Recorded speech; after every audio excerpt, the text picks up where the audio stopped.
നമസ്കാരം, എല്ലാവർക്കും സമയം മലയാളത്തിലേക്ക് സ്വാഗതം. ഞാൻ അജന്യ. നമ്മൾ പലതരം ആവശ്യങ്ങൾക്കായിട്ട് പലതരം ജ്യൂസുകൾ കഴിച്ചു നോക്കിയിട്ടുണ്ടാകും അല്ലെ? പ്രത്യേകിച്ച് നമ്മുടെ ഹെയറിന് വേണ്ടിയിട്ട്, സ്കിന്നിന് വേണ്ടിയിട്ട്, നമ്മുടെ ശരീരത്തിന് വേണ്ടിയിട്ട്, അങ്ങനെ പല ആവശ്യങ്ങൾക്കായിട്ടായിരിക്കും ഇത്തരം ജ്യൂസുകളൊക്കെ കഴിച്ചു നോക്കിയിട്ടുണ്ടാവുക. എന്നാൽ ഈ 3 കാര്യങ്ങൾക്ക് വേണ്ടിയിട്ട് ഒരൊറ്റ ജ്യൂസ് ഉണ്ടെങ്കിലോ, അതല്ല ഏറ്റവും നല്ലത്. അത്തരം ഒരു ജ്യൂസാണ് ഞാൻ ഇന്ന് നിങ്ങൾക്ക് പരിചയപ്പെടുത്താൻ പോകുന്നത്. നെല്ലിക്ക ഉപയോഗിച്ചുകൊണ്ടാണ് പ്രധാനമായിട്ടും നമ്മൾ ഈ ജ്യൂസ് തയ്യാറാക്കാൻ പോകുന്നത്. ഇപ്പൊ നമ്മുടെ ചർമ്മത്തിന്റെ കാര്യം പറയുകയാണെങ്കിൽ ചർമ്മത്തിലെ വരകളും ചുളിവുകളും ഒക്കെ മാറ്റി ചർമ്മം യുവത്വമുള്ളതായിരിക്കാനായിട്ട് ഈ ജ്യൂസ് സഹായിക്കുന്നുണ്ട്. അതുപോലെ നമ്മുടെ ഹെയർ ഗ്രോത്ത് നന്നായിട്ട് മെച്ചപ്പെടുത്താനായിട്ട് ഈ ഒരു ജ്യൂസ് സഹായിക്കും. നമ്മുടെ രോഗപ്രതിരോധ ശേഷി കൂട്ടാനും അതുപോലെ തന്നെ വെയിറ്റ് ലോസിന് വേണ്ടിയിട്ടും ഒക്കെ സഹായിക്കുന്ന ഒരു ജ്യൂസാണിത്. അപ്പൊ ഈ കിഡിലൻ ജ്യൂസ് എങ്ങനെയാണ് തയ്യാറാക്കുക എന്നും ഇതിന്റെ ചേരുവകൾ എന്തൊക്കെയാണെന്നും അറിയാനായിട്ട് വീഡിയോ കാണാം. പലതരം ഗുണങ്ങൾ തരുന്ന ഈ ജ്യൂസ് തയ്യാറാക്കുന്നതിന് എന്തൊക്കെ ചേരുവകൾ വേണമെന്ന് നോക്കാം. പ്രധാനമായിട്ട് വേണ്ടത് നെല്ലിക്കയാണ്. 4 നെല്ലിക്ക എടുത്തിട്ടുണ്ട്. നെല്ലിക്ക കൊണ്ടുള്ള ജ്യൂസ് നമ്മുടെ മൊത്തത്തിലുള്ള ആരോഗ്യം മെച്ചപ്പെടുത്താൻ സഹായിക്കും, വെയിറ്റ് ലോസിനും സഹായിക്കും. നെല്ലിക്കയിൽ ധാരാളമായി വൈറ്റമിൻ സി അടങ്ങിയിട്ടുണ്ട്. ഇത് രോഗപ്രതിരോധ ശേഷി വർദ്ധിപ്പിക്കും. ബ്ലഡ് ഷുഗർ കുറയ്ക്കാൻ ഇത് നല്ലതാണ്. കണ്ണിന്റെ ആരോഗ്യത്തിനും നല്ല ദഹനത്തിനും ഇത് സഹായിക്കും. ചർമ്മം വളരെ പെട്ടെന്ന് പ്രായമാകുന്നത് തടയുകയും ചർമ്മത്തിലെ വരകളും ചുളിവുകളും കറുത്ത പാടുകളും മാറുന്നതിനും നെല്ലിക്ക സഹായിക്കും. തലമുടി നല്ല രീതിയിൽ വളരാനും ഇത് നല്ലതാണ്.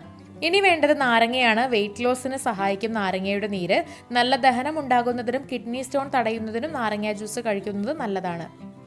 ഇനി വേണ്ടത് ഒരു ചെറിയ ഭാഗം ഇഞ്ചിയാണ്. ധാരാളം ആന്റി ഓക്സിഡൻസ് ഉണ്ട് ഇതിൽ. നല്ല ദഹനത്തിനും ഹൃദയത്തിന്റെ ആരോഗ്യം കാത്തു സൂക്ഷിക്കാനും മെൻസ്ട്രൽ പെയിൻ കുറയ്ക്കാനും ഇത് സഹായിക്കും. അടുത്തതായിട്ട് വേണ്ടത് അല്പം മഞ്ഞളാണ്. പ്രതിരോധശേഷി ലഭിക്കാൻ മഞ്ഞൾ കഴിച്ചാൽ മതി. അതുമാത്രമല്ല ആർത്രൈറ്റിസ് സിംറ്റംസും കുറയ്ക്കാനും ക്യാൻസറിന് വരെ പ്രിവെന്റ് ചെയ്യാനും മഞ്ഞളിന് ശേഷിയുണ്ട്. അവസാനമായി 1 ഗ്ലാസ് വെള്ളം വേണം. ഇത് മുഴുവനായിട്ട് വേണ്ട, കുറച്ച് മാത്രം മതി. ഇനി ഇത് തയ്യാറാക്കാനായിട്ട് ഈ നെല്ലിക്ക നമുക്കൊന്ന് അരിഞ്ഞെടുക്കണം. ഇവിടെ നെല്ലിക്ക അരിഞ്ഞിട്ടുണ്ട്. ഇത് മിക്സിയുടെ ജാറിലേക്ക് ജ്യൂസ് അടിക്കാനായിട്ട് ഇട്ട് കൊടുക്കാം. ഇതിലേക്ക് നമുക്കിനി 1 ഭാഗം ഇഞ്ചിയും ഇട്ട് കൊടുക്കാം. വളരെ ചെറിയ പീസ് ഇഞ്ചിയാണ് ഇട്ടിരിക്കുന്നത്. ഇനി ഇതിലേക്ക് അല്പം വെള്ളം ഒഴിച്ചു കൊടുക്കാം. 1 ഗ്ലാസ് വെള്ളം മുഴുവൻ വേണ്ട. ഇതൊന്ന് അരഞ്ഞു കിട്ടാനുള്ള വെള്ളം മാത്രമാണ് ഒഴിച്ചു കൊടുക്കേണ്ടത്. ഒരു 1/4 ഗ്ലാസ് പോലും വെള്ളം നമ്മൾ ഒഴിച്ചു കൊടുക്കുന്നില്ല. ഇനി ഇത് മിക്സിയിലിട്ട് നന്നായിട്ടൊന്ന് അരച്ച് ജ്യൂസാക്കി എടുക്കാം. ഇവിടെ ജ്യൂസ് അരച്ചെടുത്തതിന് ശേഷം അരിച്ചെടുത്തിട്ടുണ്ട്. അപ്പോൾ ഇതിൻ്റെ നെല്ലിക്കയുടെ സത്തും അതുപോലെ ഇഞ്ചിയും ഒക്കെ അടങ്ങിയ സത്താണുള്ളത്. ഇനി ഇതിലേക്ക് ഒരു 1/4 ടീസ്പൂണോളം മഞ്ഞൾ ചേർത്ത് കൊടുക്കാം. മഞ്ഞൾ ചേർത്തതിന് ശേഷം 1 ടീസ്പൂണോളം നാരങ്ങയുടെ നീരും ചേർത്ത് നന്നായിട്ട് ഇളക്കി യോജിപ്പിക്കാം. ഇപ്പോൾ ഈ ജ്യൂസിനൊരു മഞ്ഞ നിറം വന്നിട്ടുണ്ട്. അപ്പോൾ നമ്മുടെ ഹെൽത്ത് ഡ്രിങ്ക് ഇവിടെ തയ്യാറായി കഴിഞ്ഞു. അപ്പോൾ ഒരുപാട് ഗുണങ്ങളുള്ള ഒരു ഡ്രിങ്കാണിത്. എല്ലാവരും വീട്ടിൽ പരീക്ഷിച്ച് നോക്കേണ്ട ഒരു ഡ്രിങ്കാണ്. വെയിറ്റ് ലോസിന് ശ്രമിക്കുന്നവർക്കും അതുപോലെ ബ്ലഡ് ഷുഗർ കുറയ്ക്കാൻ ശ്രമിക്കുന്നവർക്കും ഒക്കെ നല്ല ഒരു ഡ്രിങ്കാണിത്. മാത്രമല്ല ഇതുകൊണ്ട് ഒരുപാട് ഉപകാരങ്ങളുണ്ട്. നമ്മുടെ തലമുടി നന്നായിട്ട് വളരുന്നതിനും ചർമ്മം യുവത്വമുള്ളതായിരിക്കാനും അതുപോലെ തന്നെ നമ്മുടെ ആരോഗ്യത്തിൻ്റെ രോഗപ്രതിരോധ ശേഷി കൂട്ടുന്നതിനും ഒക്കെ സഹായിക്കും.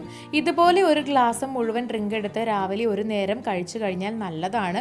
വെറും വയറ്റിലാണ് ഈ ഒരു ജ്യൂസ് കുടിക്കേണ്ടത്. അപ്പോൾ ഒരുപാട് ഉപകാരങ്ങളുള്ള ഈ ജ്യൂസ് നിങ്ങളും തീർച്ചയായിട്ടും പരീക്ഷിച്ച് നോക്കുക. വീഡിയോ എല്ലാവർക്കും ഇഷ്ടമായെന്ന് വിചാരിക്കുന്നു. ഇഷ്ടമായെങ്കിൽ തീർച്ചയായിട്ടും ലൈക്ക് ചെയ്യുക, ഷെയർ ചെയ്യുക, കമൻറ്റ് ചെയ്യുക. ഇതുപോലുള്ള കൂടുതൽ വീഡിയോകൾക്കായി സമയം മലയാളം സബ്സ്ക്രൈബ് ചെയ്യുക.